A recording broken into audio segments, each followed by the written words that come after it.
with humility. I want you to look with me, verses 9, 10, and 11. Let's read it again very quickly. He says, "Let the lowly brother boast in his exaltation, and the rich in his humiliation, because like a flower of the grass he will pass away. For the sun rises with its scorching heat, and withers the grass, its flower falls, and its beauty perishes. So also will the rich man fade away in the midst of his pursuits." Now you may think that James has moved on to another subject here, but really he hasn't. And it's true that later on he's going to be bringing up the subject of the rich and the poor. As you become familiar with the book of James, he will address it again. But here he's still talking and dealing with trials and difficulties. How do we know? Because just after verse 11 comes verse 12, where he's talking about trials there by saying, "Blessed is the man who remains steadfast under trial."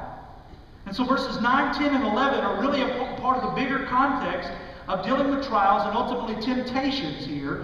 And so what is then the point of verses 9, 10, and 11? And how does it relate to asking God for wisdom? Well, you can see these verses here as an illustration that James presents for us in asking for wisdom. And that as we approach God, we need to make sure that we're relying upon Him and His resources and not our own resources. And that's going to require humility on our part. We've got to recognize that we don't have the answers to everything. We do not have the answers to life. Only God does. He has what we need, and if we need to ask humbly, as if we are completely dependent upon God when we ask for wisdom, because we are completely dependent upon Him. And so to illustrate this, James presents two people, a poor man and a rich man. And so let me ask you this, before we even look at these words again. Of the two, which of these two men, the poor man or the rich man, would tend to feel more self-sufficient? Well, the rich man. And of the two, which would tend to feel more dependent? Well, you quickly say the poor man. Or of the two, which do you think would tend to feel more in control? Well, the rich man. And of the two, which would you think would feel less in control? Well, that would be the poor man. Well, here's a question. Of the two, between the poor man and the rich man, which is more dependent and less in control? The answer is both. Both. It doesn't matter if you're poor or you're rich. We are all, in actuality, in reality, we are dependent and we are not in control of our lives. We're both equally dependent upon the Lord, and both are whether they realize it or not. Now, to the poor man who feels beaten down and humiliated, James gives him this encouragement. Verse 9, he said, "Let the lowly brother boast in his exaltation." This lowly brother is that poor guy, that poor, financially poor fellow who's at the bottom of the economic totem pole. He's weak. He doesn't have resources. He's powerless according to the world's wisdom. But James says, listen, that guy can boast. If he's a believer in Christ, he can boast. Why? Because he can lean on the Lord. He can recognize that it's not about what he has in this world that gets him what he needs. It's not about the experiences that he's had, the intellect that he's had. It's not about his bank account that helps him make right decisions. It's not how the world sees it. He can see it as God sees it. To the rich man who feels like he has all that he needs, who may pray for the Lord's wisdom, but feels that he still has enough in his own mind to make a decision without the Lord's insight. Here's what James says there in verse 10. He says, "Let the rich boast in his humiliation." Now listen, I don't care who you are.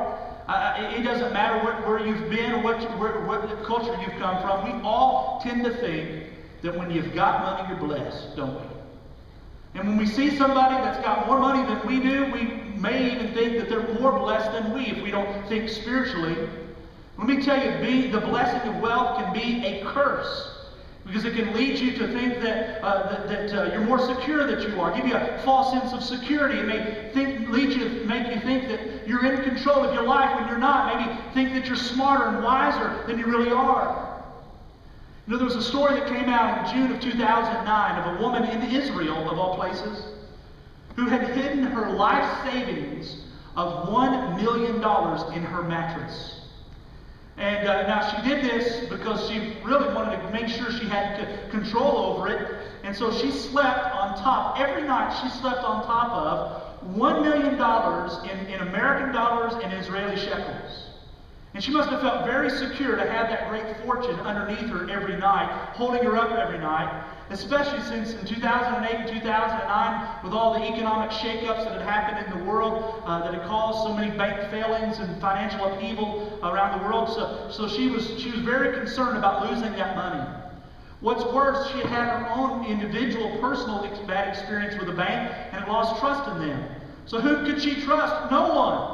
So much so that she didn't tell anybody, not even her own family, her own daughter, that she had this money. Well, her daughter comes in one day and apparently began to notice that the mattress that her mother had been sleeping on wasn't as comfortable as it should be. You know, from all those $10,000 lumps in there, I suppose. And so she thought, I'm going to bless my mother. And so when her mother didn't know it, the daughter had that mattress taken out. And so mother comes in, sees the brand new mattress. Believe it or not, the mother didn't recognize what had happened at first. She was so thrilled and blessed by the gesture of her daughter that she slept that first night like a baby on the mattress. It was the second night that she woke up with a scream and realized what had happened. They had hauled that mattress out to the landfill. Video footage of the daughter is in existence, out there searching, looking, trying to find that mattress filled up with $1 million. Let me tell you, friends, it's just a simple little illustration that tells us that our resources are so fleeting.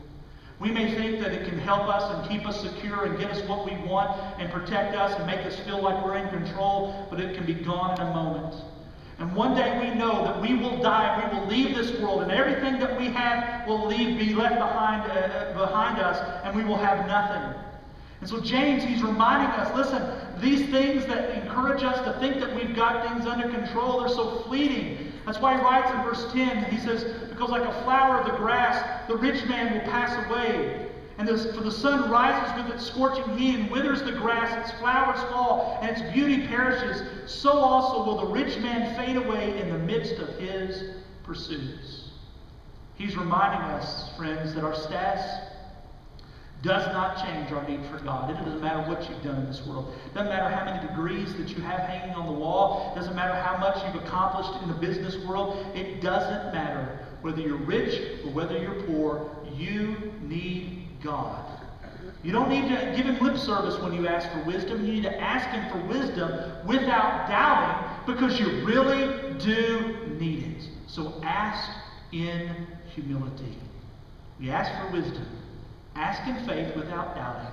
And we ask in humility, recognizing that in the end, without Jesus, we really can't know anything, and we really cannot do anything. You know, I wonder where you are in your walk.